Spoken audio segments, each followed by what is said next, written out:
हाँ जी, नमस्कार, good morning, स्वागत और अभिनंदन आप सभी का। आशा उम्मीद है आप सब मस्त हैं और अपनी तैयारी में व्यस्त हैं। आइए शुरू करते हैं आज का हमारा सेशन। आज से हम जिस सेशन की शुरुआत करने वाले हैं, एक नया सा सेशन, यानी कि बीएसटीसी या जिसे हम कहते हैं प्री डीएलडी एग्ज़ाम 2026।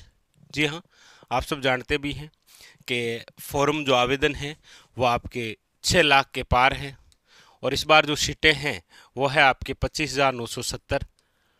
तो 6 लाख में से 25,970 विद्यार्थियों को इस बार बीएसटीसी की जो है वो कॉलेज आवंटित होगी। और एग्ज़ाम की डेट जो है वो है आपके सामने 20 मई। इसी को डेडिकेट ये सेशन, जहां हमारी चर्चा शुरू हो रही है आज से राजस्थान जीके में कला और संस्कृति। क्योंकि राजस्थान जीके के टोटली आप सब जानते हैं कितने क्वेश्चन आएंगे, 50 क्वेश्चन आने वाले हैं। इन 50 में से सर्वाधिक क्वेश्चन जिस भाग से आएंगे वो है कला संस्कृति। इसीलिए कला संस्कृति के क्वेश्चनों को हम लेते हैं और इस सेशन के अंदर कला संस्कृति के वही क्वेश्चन हैं जो 2025 के एग्जाम में पूछे गए हैं। ठीक है, यानी अदर एग्जाम की जो तैयारी कर रहे हैं उनके लिए भी ये सेशन बेहद खास रहेगा।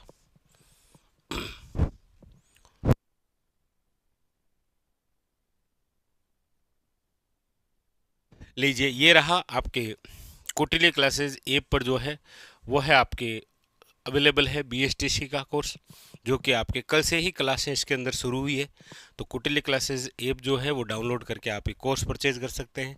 उसके अलावा ये आपके पीआरपी पब्लिकेशन द्वारा ऑल इन वन जो गाइड है वो भी उपलब्ध है। ये आपके राजस्थान जीके का कोर्स अवेलेबल है और ये आपके एलडीसी का, ये भी कोर्स जो है वो आपको ऐप के अंदर मिल जाएंगे। लीजिए, ये रहा आज के हमारे सेशन का पहला क्वेश्चन। क्या पूछ रहा है देखिएगा।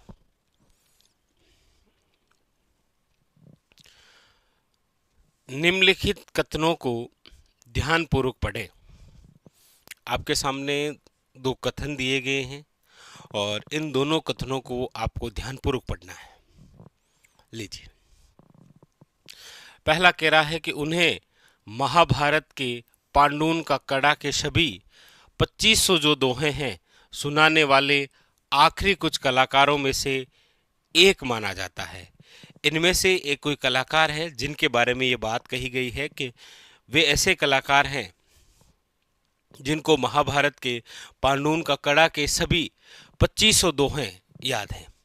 अच्छा, दूसरी लाइन है कि कला के क्षेत्र में उन्हें उल्लेखनीय योगदान के लिए जनवरी 2026 में उन्हें पद्मश्री से सम्मानित करने की घोषणा की गई थी।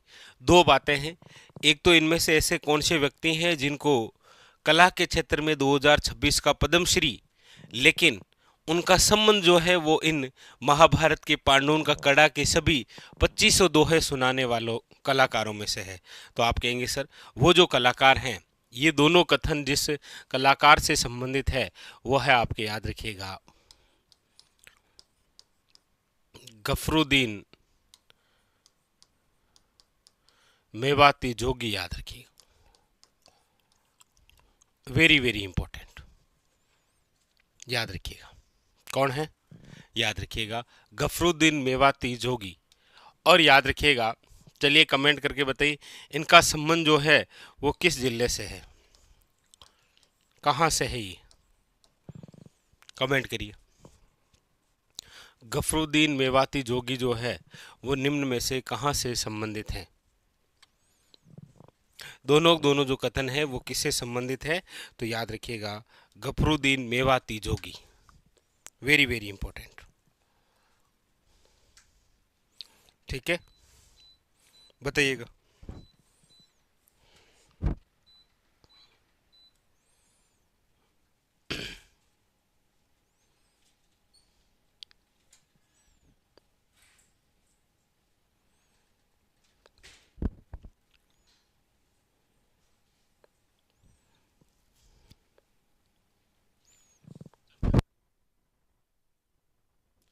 हाँ, बताइएगा इनका संबंध जो है वो किस से है।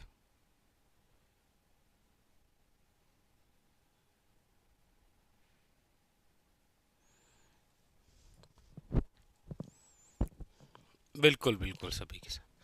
आप सब जानते हैं कि अभी हाल ही के अंदर ही, यानी कि गफरुद्दीन मेवाती जो जोगी हैं, इनको 2026 का क्या मिला है? पद्मश्री मिला है, याद रखिएगा। क्या मिला है? पद्मश्री। इनका संबंध जिस वाद्य यंत्र से भी रहा है वो याद रखिएगा, भपंग नामक वाद्य यंत्र से। किससे है? भपंग नामक वाद्य यंत्र से, याद रखिएगा। और इनका संबंध जिस स्थान से है वो है, याद रखिएगा, कौन सा गांव है? केथवाड़ा गांव है। आजकल क्या है, इस प्रकार से क्वेश्चन पूछा जा सकता है आपको, किस गांव से संबंधित है? याद रखिएगा, केथवाड़ा गांव, जो कि वर्तमान कौन से जिले में आता है? डीग के अंदर। डीग जो कि आप सब जानते हैं नवगढ़ी जिला है, जो पहले किस जिले का भाग था? भरतपुर का। ठीक है, यहाँ पर ऑप्शन नंबर जो है वो याद रखिएगा, ए इज ए करेक्ट आंसर। अगला, राजस्थान का निम्न में से कौन सा किला जो है वो गिरी दुर्ग या पर्वतीय दुर्ग का उदाहरण नहीं है? इनमें से ऐसा कौन सा किला है जो कि गिरी दुर्ग या पर्वतीय दुर्ग का एग्जाम्पल नहीं है? बताइए, याद रखिए।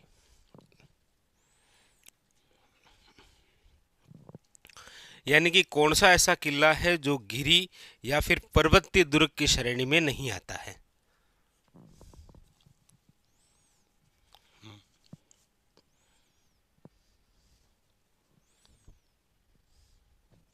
देखिए, चित्तौड़गढ़ दुर्ग है, कुंभलगढ़ दुर्ग है, जालोर दुर्ग है और नागौर दुर्ग है। चित्तौड़गढ़ दुर्ग पढ़ते हैं तो आप सब पढ़ते हैं कि ये मेषा के पठार पर है, यानी कि चित्रकूट पहाड़ी पर बना है, तो ये तो गिरी दुर्ग में आ गया। कुंभलगढ़ दुर्ग की आप बात करेंगे तो आप सब जानते हैं कि ये अरावली पर्वतमाला का एक भाग है, गंधमादन पर्वत, उस पर बना हुआ है, तो ये पर्वतीय दुर्ग की श्रेणी में आ गया ये भी। फिर जालोर दुर्ग, और जालोर दुर्ग भी आप पढ़ते हैं तब आप पढ़ते हैं कि छप्पन की पहाड़ियों का जो विस्तृत भाग है उसमें एक पहाड़ी है जिसका नाम है कनकाचल की पहाड़ी, उस पर यह बना हुआ है। तो ये तो तीनों तीनों आपके क्या हो गए? गिरी या पर्वतीय दुर्ग। लेकिन जो नागौर दुर्ग है वो नागौर के अंदर है, और याद रखिएगा ये जिस श्रेणी का आता है वो है धानमन दुर्ग। कौन सी श्रेणी में आता है? याद रखिएगा, ये धानमन दुर्ग की श्रेणी में आता है। धानमन दुर्ग का मतलब होता है ऐसा किला जो मरुस्थलीय या रेगिस्तानी क्षेत्र में बना हुआ हो। इसके बहुत सारे एग्जाम्पल और भी है आपके सामने।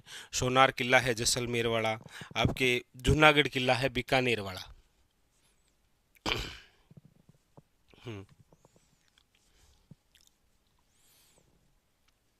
आगे, अगला है मारवाड़ चित्रकला शैली के संदर्भ में निम्न कथनों पर विचार कीजिए और नीचे दिए गए विकल्पों में से सही जो उत्तर है उसका चयन कीजिए।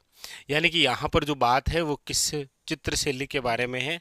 मारवाड़ चित्रकला शैली।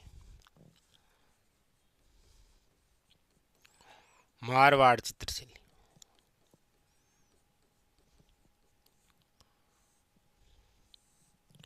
मारवाड़ चित्र शैली के बारे में बात है। बताइए। देखिए, सबसे पहली बात है कि इस शैली में लाल व पीले रंगों का बहुलता से प्रयोग किया गया है। आप कहेंगे बिल्कुल सही बात है सर, मारवाड़ के अंदर भी आप जिस रंगों की बात करेंगे तो लाल पीला है, मेवाड़ के अंदर भी आप रंग की बात करेंगे तो यही आपको देखने को मिलेगा, लाल पीला। ये सही है। अपने उत्तर काल में इस शैली में भक्ति चित्रों की प्रधानता है।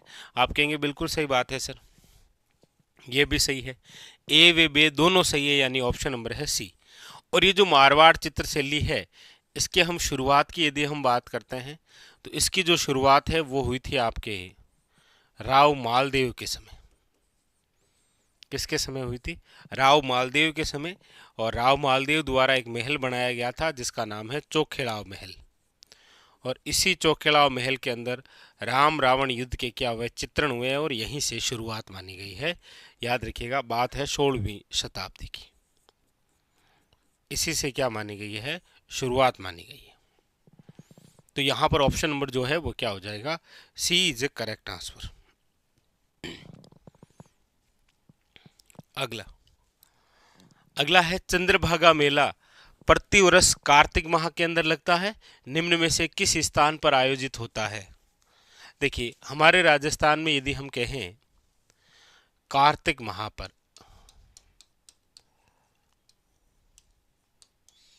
कार्तिक माह में स्नान करना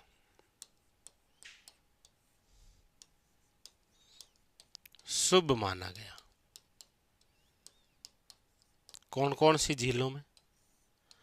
एक तो आप कहेंगे सर पुष्कर झील है, अजमेर पुष्कर। एक आपके कोलायत झील है, कोलायत बीकानेर। एक आपके चंद्रभागा झील है, झालरापाटन झालावाड़। और ये 3 ऐसी जिले हैं जहां पर क्या होता है, याद रखिएगा, दीपदान। दीपदान हेतु प्रसिद्ध है ये। हमारे राजस्थान की ऐसी जिले हैं जो किसके लिए प्रसिद्ध है, दीपदान के लिए। पुष्कर की आप बात करेंगे तो आप सब जानते हैं पुष्कर अजमेर के अंदर है, कोलायत कोलायत बीकानेर के अंदर है, चंद्रभागा झील जो है वो आपके झालरापाटन झालावाड़ के अंदर है, झालरापाटन झालावाड़। ऑप्शन नंबर जो है वो क्या है, ए इज करेक्ट आंसर। हाँ, दीपदान के लिए प्रसिद्ध है।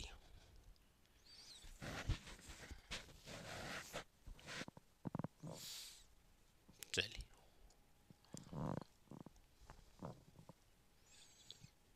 अगला, अगला है संत रामचरण जी से संबंधित निम्न कथनों के आधार पर नीचे दिए गए विकल्पों में से सही उत्तर का चयन कीजिए। यहां पर बात हो रही है संत रामचरण जी की, बताइए। संत रामचरण जी,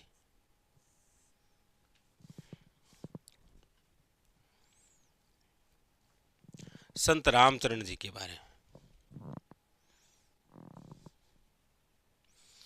देखिए, यहां पर बात है कि संत जो रामचरण जी है इनका जो जन्म है वो हुआ है कहां पर, तो याद रखिएगा इनका जो जन्म है वो हुआ है सोडा गांव में।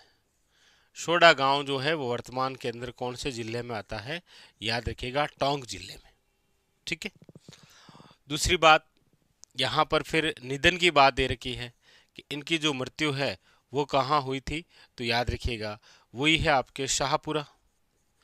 शाहपुरा कौन सा है, भीलवाड़ा वाला, याद रखिएगा। संत रामचरण जी द्वारा जो संप्रदाय है वह है, याद रखिएगा कौन सा, राम स्नेही संप्रदाय। और राम स्नेही संप्रदाय की जो प्रमुख पीठ है वो है आपके कौन सी, शाहपुरा, याद रखिएगा भीलवाड़ा। ठीक है। यानी कि यहाँ पर जो बात है कि संत रामचरण जी का जन्म जो है वो जयपुर के निकट सोडा नामक गांव में हुआ है। देखिए यहाँ पर जयपुर के निकट है, ना कि जयपुर में बताया गया है, इसीलिए इस कथन को आरपीसी ने बिल्कुल सही माना है, क्योंकि टोंक जो है वो जयपुर से ही अलग हुआ है। ठीक है। हाँ, और दूसरी बात, संत रामचरण जी का जो निधन है वो राम नाम जपते हुए भीलवाड़ा के कहाँ पर, शाहपुरा के अंदर वर्ष 1798 के अंदर हुआ है। तो दोनों दोनों जो बातें हैं वो सही है, याद रखिएगा। ठीक है। चलिए आगे, अगला है कि निम्न कथनों पर विचार कीजिए। यहाँ पर आपके सामने कुछ कथन दिए हुए हैं जिन पर विचार करना है और आपको उपयुक्त कथनों में से कौन से सही हैं इसका चुनाव करना है। लीजिए, कौन से कथन जो सही हैं उनका चुनाव करना है। ठीक है, बताइए। हाँ लिख देंगे, बड़ा लिख देंगे बस।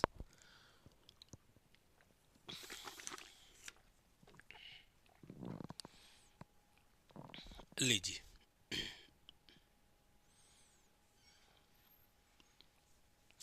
पहला कथन है कि भरतपुर के लोहागढ़ किले का जो उत्तरी द्वार है वो अष्टधातु कहलाता है और दक्षिणी द्वार जो है वो लोहिया दरवाजा कहलाता है। ये कह रहा है कि हमारे राजस्थान के अंदर किला है लोहागढ़। लोहागढ़ किला आप सब जानते ही हैं, क्योंकि हमारे राजस्थान का एकमात्र अजय दुर्ग है ये, जिसे कोई नहीं जीत पाया, अजय दुर्ग। कहां पर है ये है भरतपुर के अंदर। तो कह रहा है कि भरतपुर के लोहागढ़ किले का जो उत्तरी द्वार है अष्ट धातु कहलाता है और दक्षिणी द्वार जो है वो लोहिया दरवाजा कहलाता है। शकीन है कि भरतपुर के लोहागढ़ किले का जो उत्तरी द्वार है वो लोहिया दरवाजा कहलाता है और जो दक्षिणी द्वार है वो अष्ट धातु कहलाता है। तीसरा है कि अष्ट धातु जो दरवाजा है वो महाराजा सूरजमल द्वारा दिल्ली के लाल किले से लाया गया था। और फिर अगली बात यह है कि अष्ट धातु जो दरवाजा है वो महाराजा जवाहर सिंह द्वारा दिल्ली के लाल किले से उखाड़ कर लाया गया था। 4 कथन हैं आपके सामने, आपको बताना है कि इनमें से कौन से कथन जो हैं वो सही हैं। हाँ, पढ़िए आराम से और बताइए।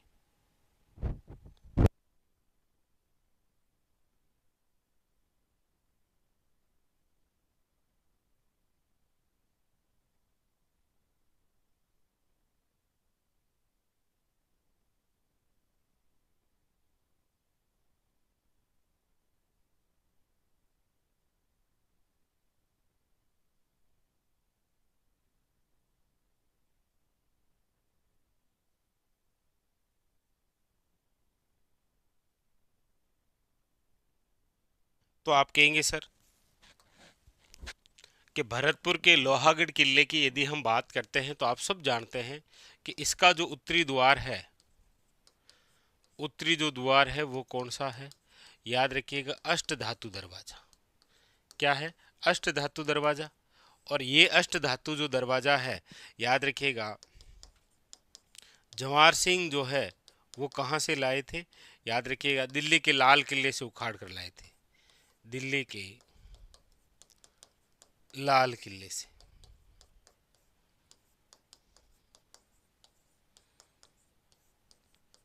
उखाड़ लाए थे। ठीक है, चलिए बिल्कुल सही है। हाँ, यहाँ पर जो ऑप्शन नंबर है वो हो जाएगा बी इज करेक्ट आंसर। याद रखिएगा, कौन सा? लोहागढ़ किले के बारे में। अगला अगला है, नीचे दिए गए विकल्पों में से राजस्थान में महिलाओं द्वारा परंपरागत रूप से सिर पर पहने जाने वाले आभूषणों का सही सेट जो है वो बनाइए। बताइए। यहाँ पर आपके सामने 4 आभूषण दे रखे हैं, लेकिन इन चारों आभूषणों को महिलाओं के शीश पर सजाना है, लेकिन सही सेट का चयन करना है कि इनमें से सही सेट कौन सा है।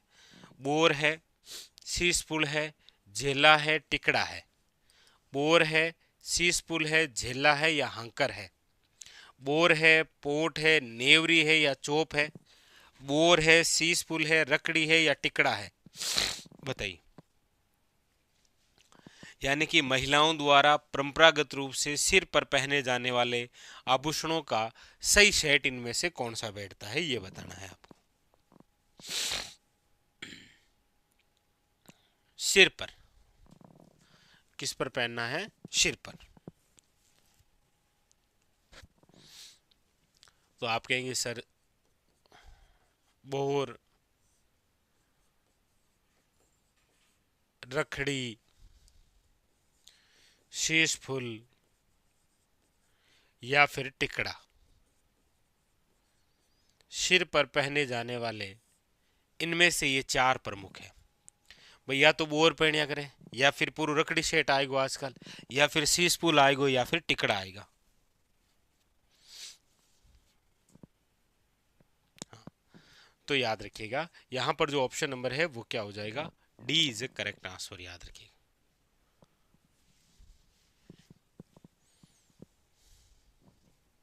याद रखिएगा, ठीक है।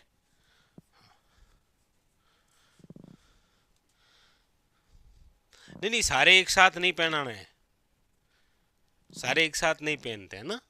ये तो कह रहा है केवल सिर पर पहने जाने वाले कौन सा सही सेट है। भाई बोर पहन लियो, बोर के नीचे फिर टीडी बड़को आया तो, या तो वो, या फिर पूरा रकड़ी सेट आया करे। टिकड़ो लगा लियो या फिर शीशफुल, जो भी है। ठीक है। अगला अगला है, किस सूफी संत को भारत में सूफी संप्रदाय के चिश्ती सिलसिले को स्थापित करने का श्रेय दिया जाता है? सुप्पी सिलसिला।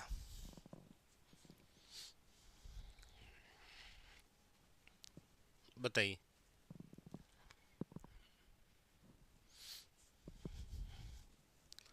यहां पर है आपके चिश्ती। तो भारत के अंदर चिश्ती सिलसिले के स्थापित करने का जो श्रेय है वो निम्न में से किसे दिया जाता है? तो आप कहेंगे सर वो है ख्वाजा मोइनुद्दीन चिश्ती। ख्वाजा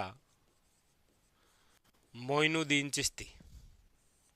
और हमारे राजस्थान के अंदर ख्वाजा मोइनुद्दीन चिश्ती की जो दरगाह है वो कहाँ पर है? तो आप कहेंगे सर ये है अजमेर के अंदर। ख्वाजा मोइनुद्दीन चिश्ती जो है वो हमारे राजस्थान के अंदर अजमेर में पृथ्वीराज चौहान के समय आए थे। पृथ्वीराज चौहान तृतीय के समय, याद रखिएगा, गोरी के साथ। ठीक है, तो ख्वाजा मोइनुद्दीन चिश्ती की दरगाह जो है वो कहाँ पर है? अजमेर के अंदर। इसीलिए अजमेर को याद रखिएगा भारत का क्या बोलते हैं? मक्का। भारत का मक्का बोलते हैं इसे। ऑप्शन नंबर जो है वो क्या हो जाएगा? सी इज करेक्ट आंसर, याद रखिएगा। अगला अगला है संत जसनाथ जी के विषय में निम्न में से कौन सा कथन सत्य नहीं है? यहाँ पर कह रहा है कि जसनाथ जी के बारे में कुछ कथन दिए हुए हैं, आपको पहचानना है कि कौन सा कथन जो है वो जसनाथ जी से संबंधित नहीं है। बताइए।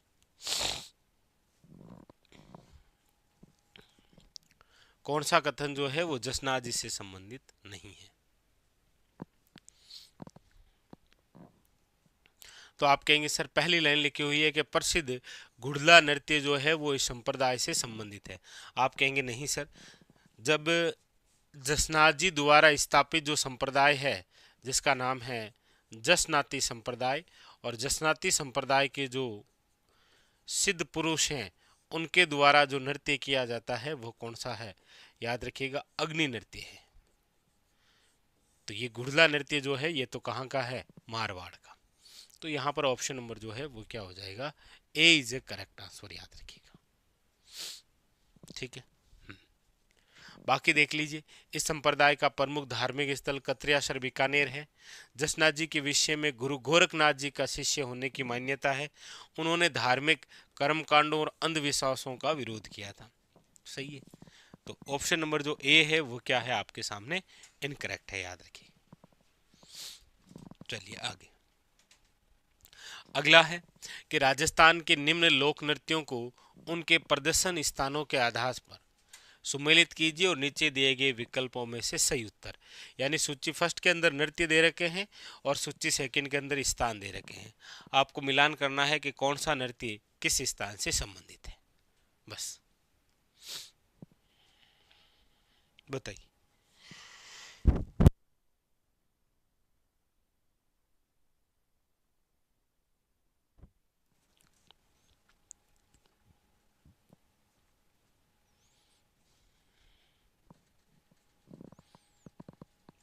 आप कहेंगे सर बम नृत्य की आप बात करेंगे तो इसका संबंध है आपके मेवात से। मेवात का मतलब है अलवर और भरतपुर से। वाला नृत्य की हम बात करते हैं तो याद रखिएगा संबंध है आपके शिरुई से। ढोल नृत्य आप सब जानते ही हैं जालोर के अंदर है। और अग्नि नृत्य आपके सामने ये रहा बीकानेर। लीजिए, हाँ ठीक है। तो आपके सामने यहाँ पर जो ऑप्शन नंबर है वो कौन सा हो जाएगा तो देख लो। ठीक है,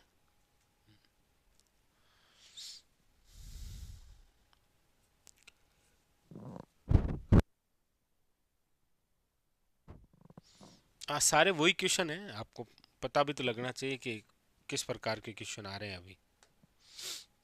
चित्रकला की कोटा शैली के विषय में निम्न में से कौन सा कथन सत्य नहीं है?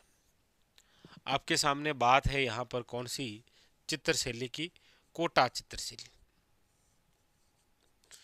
कोटा चित्र शैली आप सब जानते हैं कि ये वे चित्र शैली है जहाँ पर नारियों को शिकार करते हुए दर्शाया गया है, इसीलिए इसी का दूसरा नाम है शिकार चित्र शैली। क्या नाम है? शिकार चित्र शैली। क्या कह रहा है यहाँ पर? यहाँ पर कह रहा है कि कोटा शैली सुंदर नारी आकृतियों के लिए प्रसिद्ध है। आप कहेंगे बिल्कुल सर, यहाँ पर नारियों को शिकार करते हुए भी दर्शाया गया है। महाराव भीम सिंह जी के काल में चित्रों में वल्लभ संप्रदाय का जो है वो प्रभाव प्रमुख था। महाराव उमेश सिंह के काल में शिकार चित्रों की प्रमुखता दिखाई देती है। हाँ, उमेश सिंह द्वारा जंगली सुअर का शिकार खेलते हुए का भी नृत्य है।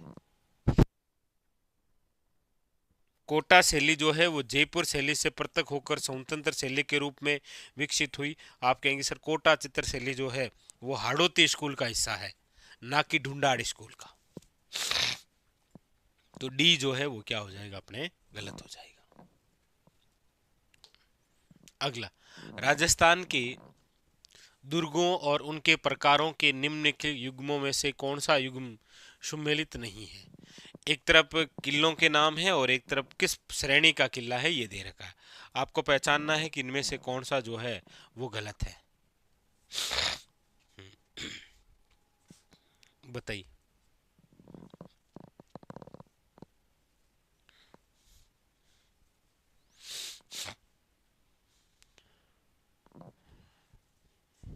बताइए इनमें से कौन सा जो है वो सम्मिलित नहीं है।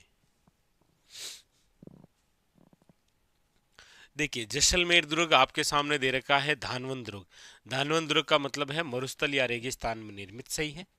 गागरोन दुर्ग सामने दे रखा है ओदक दुर्ग। ओदक दुर्ग का मतलब होता है जल दुर्ग, और गागरोन एक प्रकार का क्या है, जल दुर्ग है, सही है। फिर है आपके सामने शिवाना दुर्ग, एक पारिक दुर्ग है। आप कहेंगे नहीं सर, शिवाना दुर्ग पारिक दुर्ग नहीं है, क्योंकि पारिक दुर्ग का मतलब होता है ऐसा किला जिसके चारों ओर क्या हो, खाई हो। और हमारे राजस्थान में ऐसा सबसे बेस्ट एग्जाम्पल जो मिलेगा वो मिलेगा लोहागढ़ में।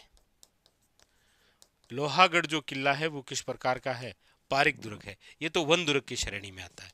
तो सी जो है वो क्या है, गलत। जालोर दुर्ग जो है वो एरण दुर्ग, मतलब कंटीली झाड़ियों के बीच में है ये। ठीक है, हाँ सर। जूनागढ़ भी धानवंत दुर्ग की श्रेणी में आता है ना, जूनागढ़ बीकानेर वाला।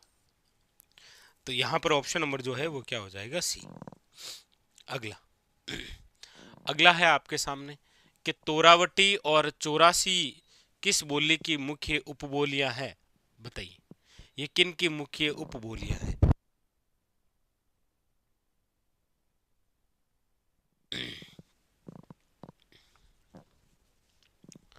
कौन कौन से नाम आए हैं देखो। यहाँ पर तो नाम हालांकि तोरावटी, साथ में आ गया है एक और 84, राजावाटी, नागरचोल, काठेड़ी। ये जो आपके सामने बोलियां हैं ये किसकी उपबोलियां हैं?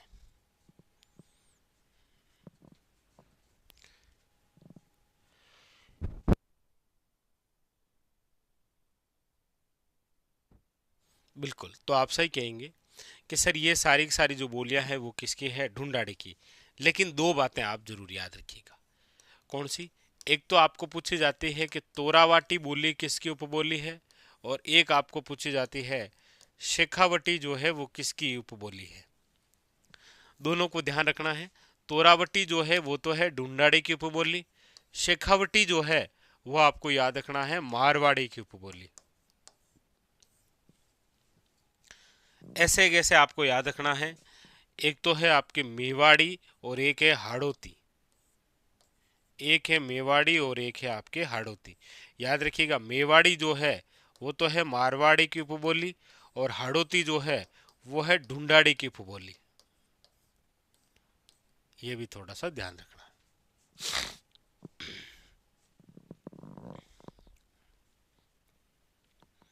हाँ, तोरावटी जो है वो कांतली नदी का हिस्सा आ जाता है, सीकर और झुंझुनू।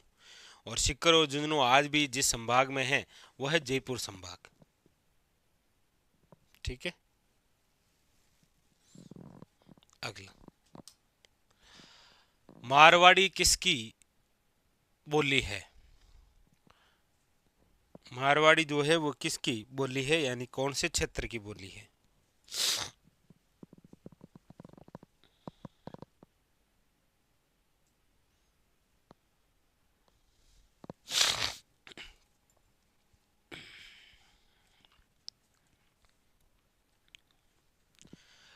मारवाड़ी किसकी बोली है? देखो, दक्षिण पूर्वी राजस्थानी की है, उत्तर पूर्वी राजस्थानी की है, मध्य पूर्वी राजस्थानी है, या पश्चिमी राजस्थानी?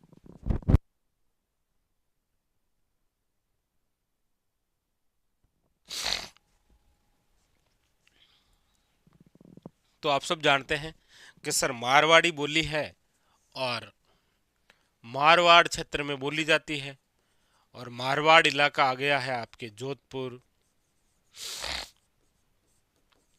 बीकानेर, जैसलमेर, फड़ौदी,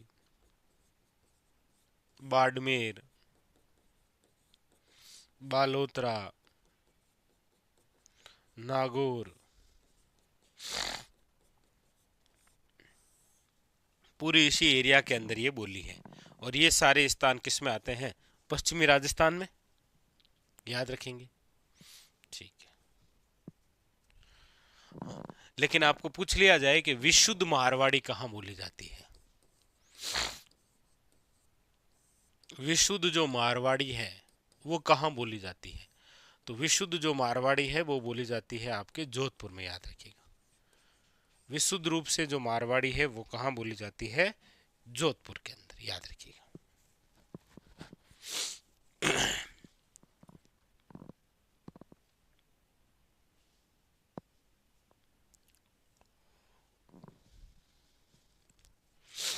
अगला, राजस्थान में भक्ति आंदोलन में योगदान देने वाले निर्गुण पंथियों में से कौन से कवि सर्वाधिक शिक्षित थे? बताइए, कौन से सर्वाधिक शिक्षित थे निर्गुण पंथियों में? निर्गुण जो पंथी है ना, उसके अंदर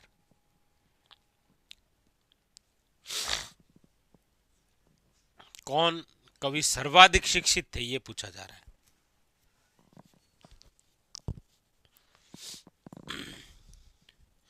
भाई, संत रजब जी हैं, दादू दियाल हैं, धन्ना भगत है, या सुंदरदास जी हैं?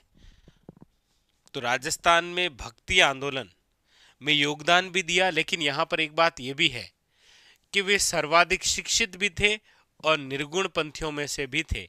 तो आप कहेंगे सर वो थे सुंदरदास जी, याद रखिएगा। ऑप्शन नंबर जो है वो क्या है? D is A correct answer. हाँ, यदि ये क्वेश्चन पूछता कि राजस्थान में भक्ति आंदोलन का श्रेय किन्हें दिया जाता है, या भक्ति आंदोलन की शुरुआत करने वाले कौन थे, तो फिर इसका जो आंसर है वो होता संत धन्ना जी। संत धन्ना जी, याद रखिएगा।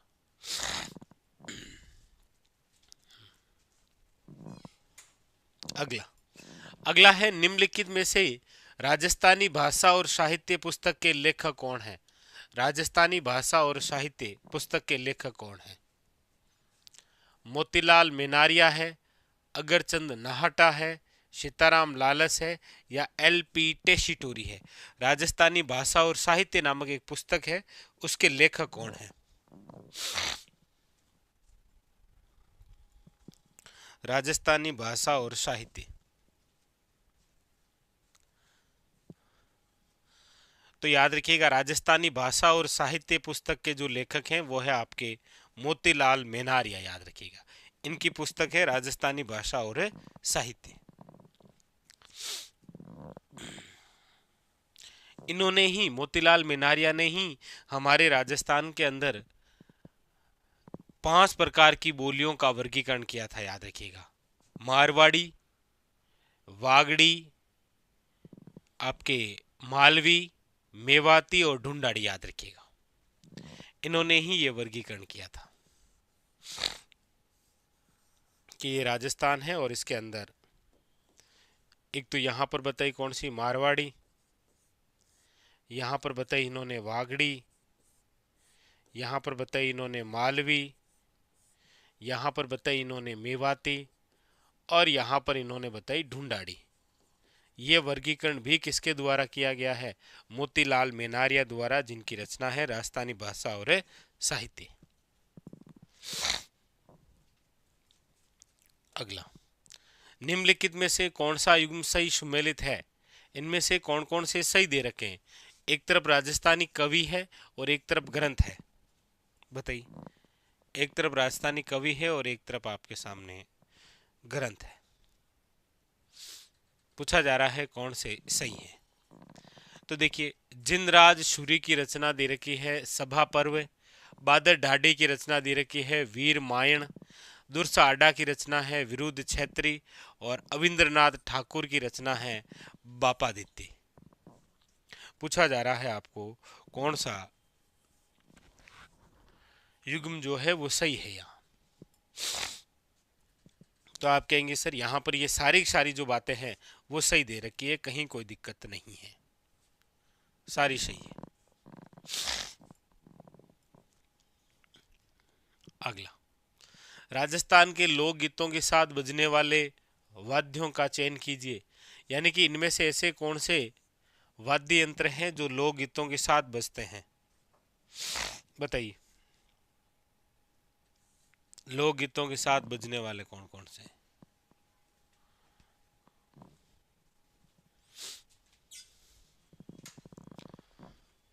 ऑप्शन देखेंगे तो देखिए, अलगोजा है, पेली है, सतारा है, भूंगल है,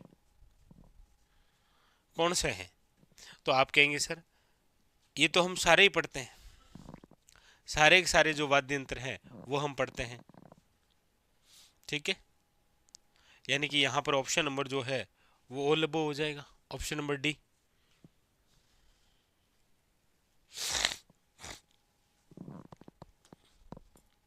अगला, अढ़ाई दिन के झोंपड़े में हैरी केली या हरी केली नाटक के अतिरिक्त किस रचना को खुदवाया गया है, बताइए। हम सब पढ़ते भी हैं कि हमारे राजस्थान की प्रथम मस्जिद की यदि बात करेंगे तो वो यही है अढ़ाई दिन का झोंपड़ा, जो कि अजमेर के अंदर है। हालांकि प्रारंभ में ये संस्कृत पाठशाला थी जिसको कुतुबुद्दीन ऐबक ने तोड़वा कर क्या बनाया, अढ़ाई दिन का झोंपड़ा, अजमेर के अंदर है ये। इसके अंदर क्या है कि हरी केली जो नाटक है, हरी केली नाटक जो है इसकी पंक्तियां लिखी हुई है, लेकिन पूछ रहा है कि इसके अलावा और यहाँ पर किस रचना को खुदवाया गया है, ये आपसे पूछा जा रहा है, बताइए।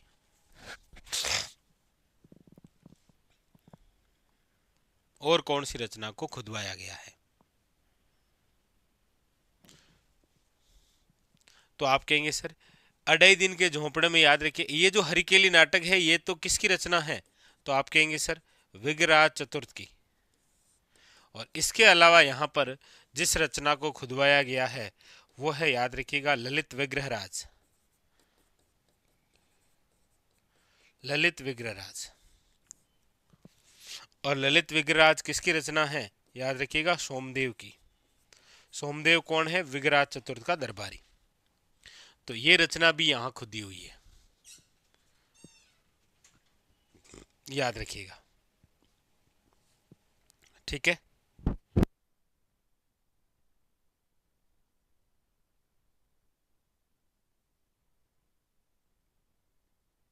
चलिए आगे, अगला है उस कवयित्री का नाम जो कृष्ण को समर्पित थी, जिसे वागड़ की मीरा के नाम से जाना जाता है, कौन है? उस कवयित्री का नाम बताइए जो कृष्ण को समर्पित थी और जिसे वागड़ की मीरा के नाम से भी जाना जाता है। गोराधाय, पन्नाधाय, मीराबाई या गौरीबाई, बताइए कौन है?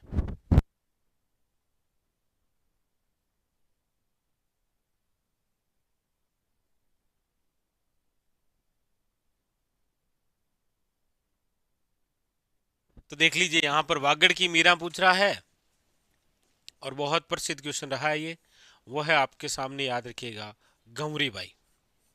कौन रही है? गौरी बाई। ऑप्शन नंबर है डी, बिल्कुल सही है सभी के।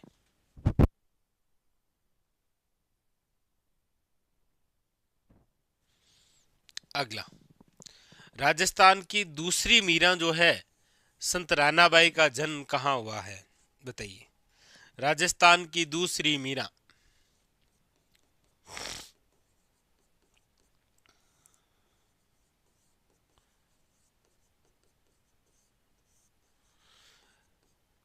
सबसे पहले तो यही क्वेश्चन काफी बार आया गया है कि राजस्थान की दूसरी मीरा किसे कहा गया है? याद रखिएगा, रानाबाई जी को। किसे कहा गया है? रानाबाई जी को, याद रखिएगा। रानाबाई जी की जो जन्म स्थली है वो कौन सी है? याद रखिएगा, हरनावा। हरनावा जो है वो परबतसर में आता है आपके। वर्तमान के अंदर ये जिस जिले में है वो है डीडवाना कुचामन। पहले ये नागौर जिले में ही आया करता था। याद रखिएगा, कौन सा गांव है? हरनावा गांव, संत रानाबाई जी। ऑप्शन नंबर जो है वो है आपके सामने डी।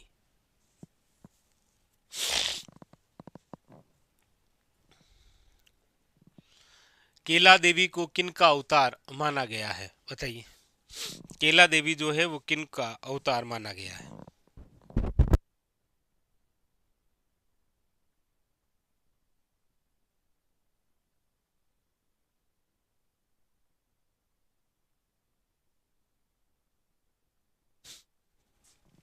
भद्रकालिका, दुर्गा, महालक्ष्मी या पार्वती?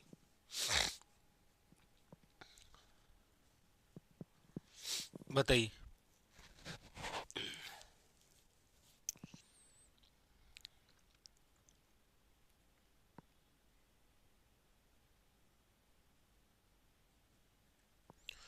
याद रखिएगा, केला देवी आप सब जानते ही हैं कि हमारे राजस्थान के अंदर हम पढ़ते हैं कि यादव और जादौन वंश की कुलदेवी केला देवी। इनका जो मंदिर है वो बना हुआ है आपके करौली के अंदर, याद रखिएगा। ज्यादातर क्वेश्चन इनके मेले से आता है, क्योंकि इनका जो मेला है वो लक्खी मेला है। कब भरता है? तो वो तो भरता है आपके चैत्र शुक्ल अष्टमी को। और मेले का मुख्य आकर्षण क्या है? याद रखिएगा, लांगोरिया। पूछा गया है किनका अवतार है, तो याद रखिएगा, दुर्गा। ठीक है।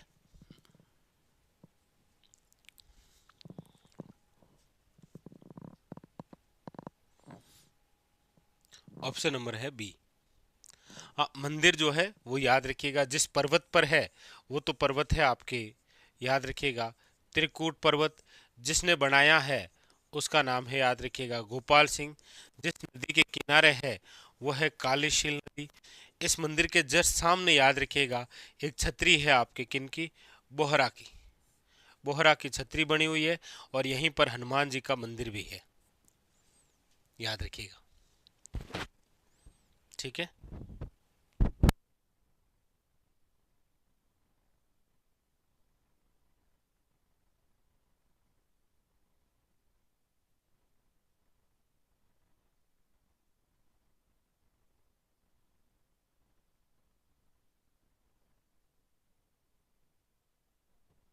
आगे अगला है,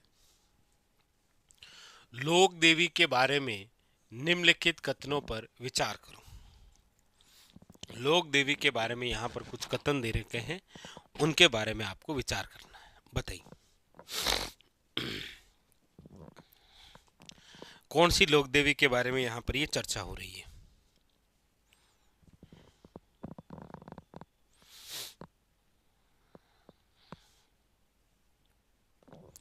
देखिए, पहली बात है कि औरंगजेब ने कुष्ठ रोग से मुक्ति की कामना से मंदिर में सोने का छत्र भेंट किया था। ये मंदिर तांत्रिक शक्तिपीठ है और यहाँ अखंड ज्योति जलती है, जिससे काजल शिखर पर काजल बनाया जाता है। आप कहेंगे सर सारी बातें जो है वो जीण माता की है, क्योंकि जीण माता का जो मंदिर है वो आपके किस पर बना हुआ है? तो आप कहेंगे सर काजल शिखर, काजल शिखर शिखर। यहीं पर तो लगा हुआ है रोपवे, रोपवे स्थापित है, याद रखिएगा। राज्य का तो है आपके सातवां, शेखावटी का है पहला। और इसी मंदिर पर आक्रमण किया था औरंगजेब व औरंगजेब की सेना ने। और मंदिर से किनका हमला हुआ था वापस? याद रखिएगा मधुमक्खियों का, मधुमक्खियों का। उसी के बाद में तो फिर यहाँ पर अखंड ज्योत के लिए जो तेल है वो कहाँ से आता है? याद रखिएगा दिल्ली से। तो ये सारी सारी जो बातें हैं वो किसके बारे में है? जीण माता के बारे में, याद रखेंगे। हाँ, मधुमक्खियों वाली देवी कहते हैं इसे, भंवरों वाली देवी।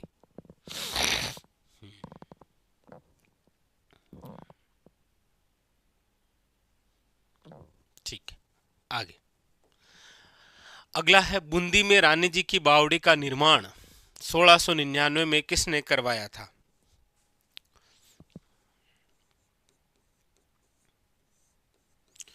रानी जी की बावड़ी की बात हो रही है। वैसे हमारे राजस्थान के अंदर एक रानी की बाव भी है। रानी की बाव तो बनी हुई है पाली में, याद रखिएगा। हालांकि भारत की जो प्रसिद्ध रानी की बाव है वो तो है गुजरात में, जो भारतीय करेंसी पर है। रानी जी की जो बावड़ी है वो कहां पर है? बूंदी के अंदर। पूछा जा रहा है कि इसका जो निर्माण है वो 1699 के अंदर किसने करवाया था? बताइए, 1699 के अंदर किसने करवाया था?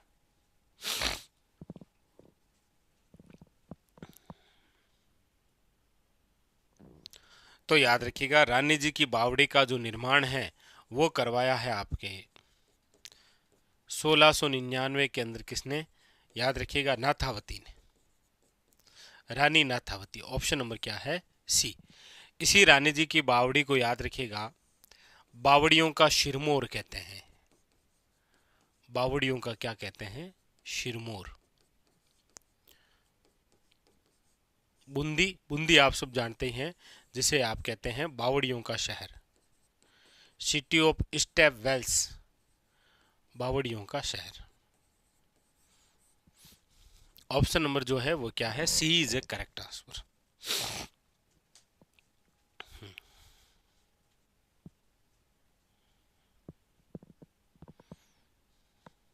चलिए अगला, अगला है राजस्थान में पुष्य नक्षत्र हवेली किस स्थान पर स्थित है? बताइए, राजस्थान के अंदर पुष्य नक्षत्र जो हवेली है वो आपके कहाँ पर है? और हम सब पढ़ते भी हैं कि हमारे राजस्थान के अंदर जब जितनी भी हवेलियां पढ़ते हैं तो उसमें एकमात्र हवेली है जो कि आपके पुष्य नक्षत्र में बनी हुई है। बताइए, एकमात्र ऐसी हवेली जो पुष्य नक्षत्र में बनी हुई है, बताइएगा। उदयपुर के अंदर है, बीकानेर में है, झुंझुनू में है, या जोधपुर के अंदर है? हवेली की बात हो रही है तो देखिए, हवेलियों का नगर तो आप किसे कहते हैं? हवेलियों का नगर तो वो तो है आपके जैसलमेर, याद रखिएगा। लेकिन इसी के आगे हजार लग जाए, हजार हवेलियों का नगर, तो फिर याद रखिएगा हजार हवेलियों का नगर जो है वो है आपके कौन सा? तो बीकानेर, बीकानेर। यहां पर बात हो रही है पुष्य नक्षत्र हवेली की। इसके जो वास्तुकार हैं वो है भूरजी जोशी, भूरजी जोशी, याद रखिएगा। और ये कहां पर है? तो याद रखिएगा जोधपुर। ठीक है, कहां पर है? जोधपुर के अंदर।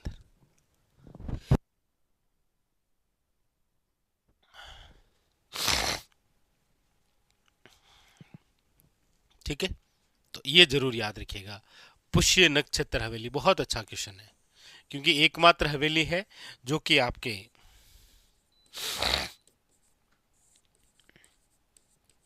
एकमात्र हवेली जो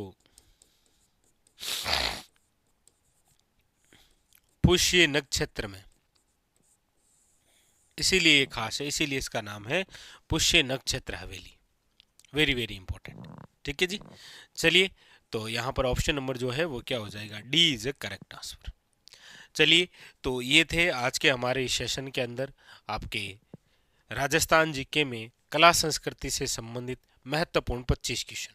अब देखिए प्रतिदिन जो सेशन होगा उस सेशन के अंदर फिलहाल हम शुरुआत के अंदर जिस बिंदु को लेकर चल रहे हैं वो है राजस्थान कला एवं संस्कृति, यानी कि 2025 के अंदर जितने भी एग्जाम हुए हैं इन 2025 के एग्जामों में कला संस्कृति के जो क्वेश्चन आए हैं इन सभी क्वेश्चनों को शामिल कर लेते हैं और प्रत्येक दिन 25 क्वेश्चन जो है वो लेते हैं। ठीक है, ताकि पूरी जो कल्चर है, पूरी जो कला संस्कृति है उसका एक बार आपके पूर्ण रिवीजन भी हो जाए और बड़े अच्छे और शानदार ढंग से आपकी तैयारी भी अच्छी हो जाए। क्योंकि जिन विद्यार्थियों ने थ्योरी एक बार पढ़ रखी है तो उनके लिए तो ये रामबाण सेशन होता है, सेशन लाइव होता है ना, रिकॉर्डेड नहीं होता है। इसलिए आप भी आराम से पढ़ें, केवल पढ़ाई पर ध्यान दें। ठीक है, ज़्यादा कमेंट में अपने इधर उधर नहीं पढ़ना है, केवल और केवल पढ़ाई विशेष पर ध्यान देना है।